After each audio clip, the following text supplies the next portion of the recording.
Josué, capítulo 20. As cidades de refúgio.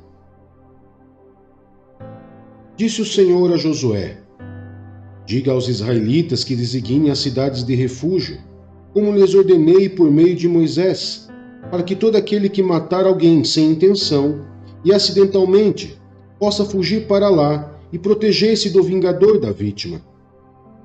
Quando o homicida involuntário fugir para uma dessas cidades, terá que colocar-se junto à porta da cidade e expor o caso às autoridades daquela cidade. Eles o receberão e lhe darão um local para morar entre eles. Caso o vingador da vítima o persiga, eles não o entregarão, pois matou seu próximo acidentalmente, sem maldade e sem premeditação. Todavia, ele terá que permanecer naquela cidade até comparecer o julgamento perante a comunidade e até morrer o sumo sacerdote que estiver servindo naquele período. Então poderá voltar para sua própria casa, a cidade de onde fugiu. Assim eles separaram Quedes na Galileia, nos montes de Naftali, Siquém no montes de Efraim, e Quiriate Arba, que é Hebrom, nos montes de Judá.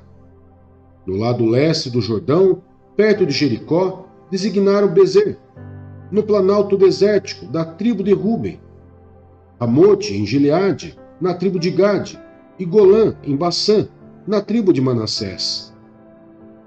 Qualquer israelita ou estrangeiro residente que matasse alguém sem intenção poderia fugir para qualquer dessas cidades, para isso designadas, e escapar do vingador da vítima, antes de comparecer a julgamento perante a comunidade.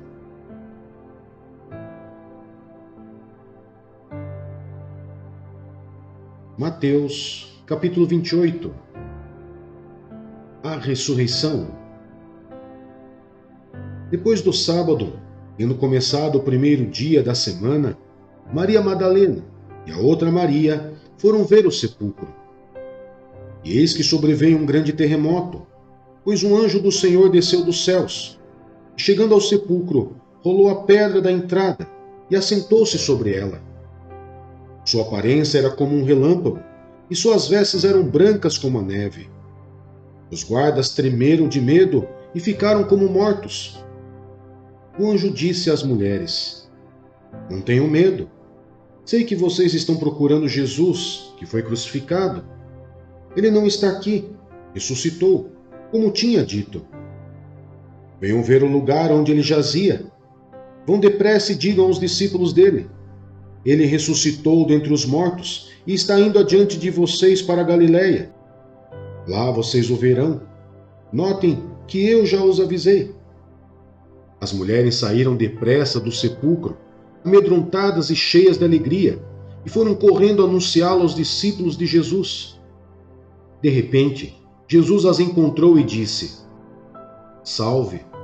Elas se aproximaram dele, abraçaram-lhe os pés e o adoraram. Então Jesus lhes disse: não tenham medo. Vão dizer a meus irmãos que se dirijam para a Galileia. Lá eles me verão. O relato dos guardas. Enquanto as mulheres estavam a caminho, alguns dos guardas dirigiram-se à cidade e contaram aos chefes dos sacerdotes tudo o que havia acontecido. Quando os chefes dos sacerdotes se reuniram com os líderes religiosos, elaboraram um plano. Deram aos soldados grande soma de dinheiro, dizendo-lhes: vocês devem declarar o seguinte: os discípulos dele vieram durante a noite e furtaram o corpo enquanto estávamos dormindo. Se isso chegar aos ouvidos do governador, nós lhe daremos explicações e livraremos vocês de qualquer problema. Assim, os soldados receberam o dinheiro e fizeram como tinham sido instruídos. E esta versão se divulgou entre os judeus até o dia de hoje. A grande comissão. Os 11 discípulos foram para a Galileia, para o monte que Jesus lhe indicara. Quando o viram, o adoraram, mas alguns duvidaram. Então Jesus aproximou-se deles e disse: foi-me dada toda a autoridade nos céus e na terra. Portanto, vão e façam discípulos de todas as nações, batizando-as em nome do Pai, e do Filho e do Espírito Santo, ensinando-as a observar a tudo o que eu lhes ordenei. E eu estarei sempre com vocês até o fim dos tempos.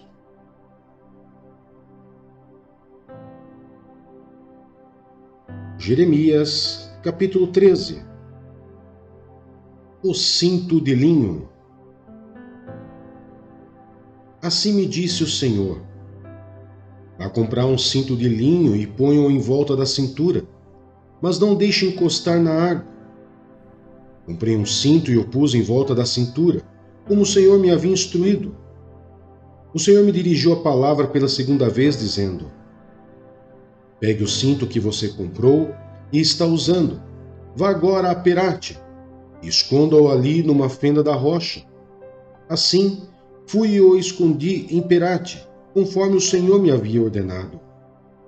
Depois de muitos dias, o Senhor me disse: vá agora a Perate e pegue o cinto que lhe ordenei que escondesse ali.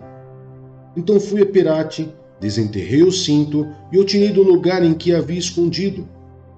O cinto estava podre e se tornara completamente inútil.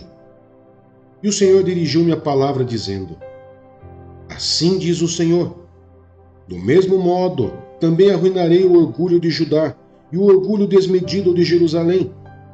Este povo ímpio, que se recusa a ouvir as minhas palavras, que age segundo a dureza dos seus corações, seguindo outros deuses para prestar-lhes culto e adorá-los. Que este povo seja como aquele cinto, completamente inútil. Assim como um cinto se apega à cintura de um homem, da mesma forma fiz com que toda a comunidade de Israel e toda a comunidade de Judá se apegasse a mim, para que fosse o meu povo para o meu renome, louvor e honra. Mas eles não me ouviram, declara o Senhor. As vasilhas de couro. Diga-lhes também: assim diz o Senhor, o Deus de Israel: deve-se encher de vinho toda a vasilha de couro. E se eles lhes disserem: será que não sabemos que se deve encher de vinho toda a vasilha de couro? Então você lhes dirá: assim diz o Senhor: farei com que fiquem totalmente embriagados todos os habitantes dessa terra, bem como os reis que se assentam no trono de Davi, os sacerdotes, os profetas e todos os habitantes de Jerusalém. Eu os despedaçarei, colocando uns contra os outros, tanto os pais como os filhos, diz o Senhor. Nem a piedade, nem a misericórdia, nem a compaixão me impedirá de destruí-los. Ameaça de cativeiro. Escutem e deem atenção. Não sejam arrogantes, pois o Senhor falou.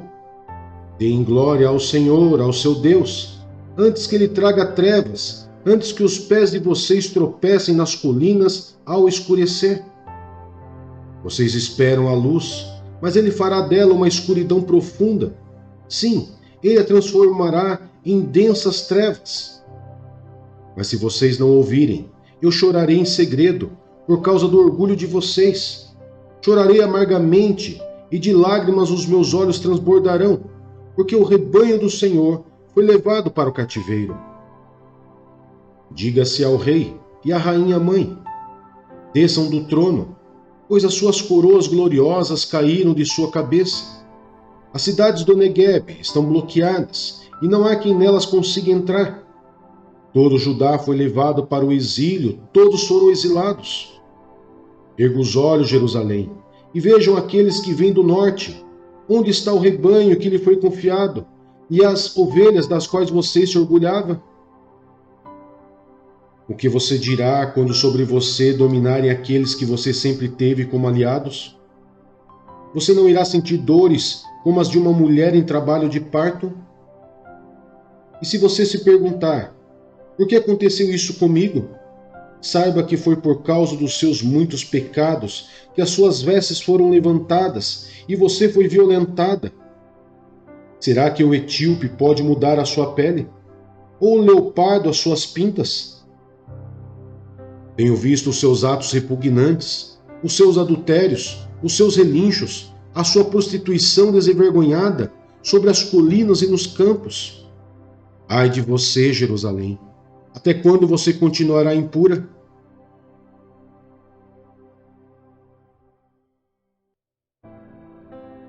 Atos dos Apóstolos, capítulo 2. A vinda do Espírito Santo no dia de Pentecoste.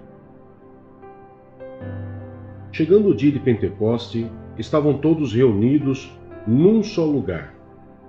De repente, veio do céu um som, como de um vento muito forte, e encheu toda a casa na qual estavam assentados. E viram que parecia línguas de fogo, que se separaram e pousaram sobre cada um deles. Todos ficaram cheios do Espírito Santo e começaram a falar noutras línguas, conforme o Espírito os capacitava. Havia em Jerusalém judeus, devotos a Deus, vindos de todas as nações do mundo. Ouvindo-se o som, ajuntou-se uma multidão que ficou perplexa, pois cada um os ouvia falar em sua própria língua. Atônitos e maravilhados, eles perguntavam: acaso não são galileus todos esses homens que estão falando? Então, como os ouvimos cada um de nós em nossa própria língua materna? Partos, medos e elamitas, habitantes da Mesopotâmia, Judéia e Capadócia, do Ponto e da província da Ásia, Frígia e Panfilha, Egito e das partes da Líbia, próximas a Cirene, visitantes vindos de Roma, tanto judeus como convertidos ao judaísmo, cretenses e árabes. Nós os ouvimos declarar as maravilhas de Deus em nossa própria língua. Atônitos e perplexos, todos perguntavam uns aos outros: que significa isto? Alguns, todavia, zombavam deles e diziam: eles beberam vinho demais. A pregação de Pedro. Então Pedro levantou-se com os 11, e em alta voz dirigiu-se à multidão: homens da Judéia e todos os que vivem em Jerusalém, deixem-me explicar-lhes isto. Ouçam com atenção. Esses homens não estão bêbados, como vocês supõem. Ainda são 9 horas da manhã. Ao contrário, isto é o que foi predito pelo profeta Joel. Nos últimos dias, diz Deus, derramarei do meu espírito sobre todos os povos. Os seus filhos e suas filhas profetizarão, e os jovens terão visões. Os velhos terão sonhos. Sobre os meus servos e as minhas servas derramarei do meu espírito naqueles dias, e eles profetizarão. Mostrarei maravilhas em cima no céu e sinais embaixo na terra: sangue, fogo e nuvens de fumaça. O sol se tornará em trevas e a lua em sangue, antes que venha o grande e glorioso dia do Senhor. E todo aquele que invocar o nome do Senhor será salvo. Israelitas, ouçam essas palavras. Jesus de Nazaré foi aprovado por Deus diante de vocês por meio de milagres, maravilhas e sinais que Deus fez entre vocês por intermédio dele. Como vocês mesmos sabem, este homem lhes foi entregue por propósito determinado e pré-conhecimento de Deus. E vocês, com a ajuda de homens perversos, o mataram, pregando-o na cruz.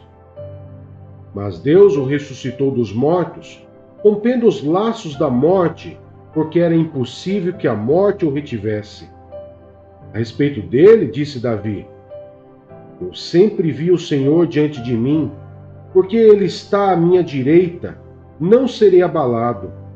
Por isso o meu coração está alegre e a minha língua exulta.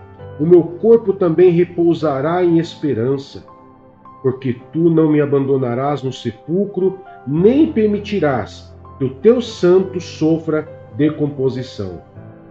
Tu me fizestes conhecer os caminhos da vida e me encherás de alegria na tua presença. Irmãos, posso dizer-lhes com franqueza que o patriarca Davi morreu e foi sepultado, e o seu túmulo está entre nós até o dia de hoje. Mas ele era profeta e sabia que Deus lhe prometera sob juramento que colocaria um dos seus descendentes em seu trono. Prevendo isso, falou da ressurreição do Cristo, que não foi abandonado no sepulcro e cujo corpo não sofreu decomposição. Deus ressuscitou este Jesus e todos nós somos testemunhas desse fato. Exaltado à direita de Deus, ele recebeu do Pai o Espírito Santo prometido e derramou o que vocês agora veem e ouvem. Pois Davi não subiu aos céus, mas ele mesmo declarou: O Senhor disse ao meu Senhor: Senta-te à minha direita, até que eu ponha os teus inimigos como estrado para os teus pés. Portanto, que todo Israel fique certo disto: este Jesus a quem vocês crucificaram, Deus o fez Senhor e Cristo. Quando ouviram isso, ficaram aflitos em seu coração e perguntaram a Pedro e aos outros apóstolos: Irmãos, que faremos? Pedro respondeu: Arrependam-se e cada um de vocês sejam batizados em nome de Jesus Cristo para perdão de seus pecados e receberão o dom do Espírito Santo. Pois a promessa é para vocês, para seus filhos e para todos os que estão longe, para todos quantos o Senhor, o nosso Deus, chamar. Com muitas outras palavras os advertia e insistia com eles: Salvem-se desta geração corrompida. Os que aceitaram a mensagem foram batizados, e naquele dia houve um acréscimo de cerca de 3.000 pessoas. A comunhão dos cristãos. Eles se dedicavam ao ensino dos apóstolos e à comunhão, ao partir do pão e às orações. Todos estavam cheios de temor e muitas maravilhas e sinais eram feitos pelos apóstolos. Os que criam mantinham-se unidos e tinham tudo em comum. Vendendo suas propriedades e bens, distribuíam a cada um conforme a sua necessidade. Todos os dias continuavam a reunir-se no pátio do templo, partiam o pão em suas casas e juntos participavam das refeições, com alegria e sinceridade de coração, louvando a Deus e tendo a simpatia de todo o povo. E o Senhor lhes acrescentava diariamente os que iam sendo salvos.